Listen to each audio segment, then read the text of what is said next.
Azərbaycan Milli Elmlər Akademiyasının sabiq prezidenti Ramiz Mehdiyevin köməkçisi olmuş Eldar Əmirov həbs olunub. Bu haqda Səbail rayon məhkəməsində qərar qəbul edilib.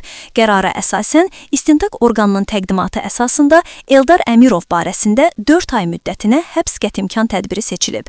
O, dövlətə xəyanət, dövlət çevrilişinə cəhddə ittiham edilir. Yeni Sabah Eldar Əmirovla bağlı maraqlı faktları araşdırıb, Eldar Əmirov 1985-ci ildə Ağdamda doğulub. Uzun müddət Azərbaycan Dillər Universitetində baş elmi işçi vəzifəsində çalışıb. Mətbuatda yer alan xəbərlərə görə Ramiz Mehdiyev prezident administrasiyasının rəhbəri işlədiyi vaxtlarda Eldar Əmirov onun sağ əli kimi tanınıb. 2019-cu ildə isə Ramiz Mehdiyev tərəfindən Azərbaycan Milli Elmlər Akademiyası prezidenti katibliyinin rəisi vəzifəsinə gətirilib. O, mediada tez-tez AMEA-nın de facto rəhbəri kimi təqdim edilirdi.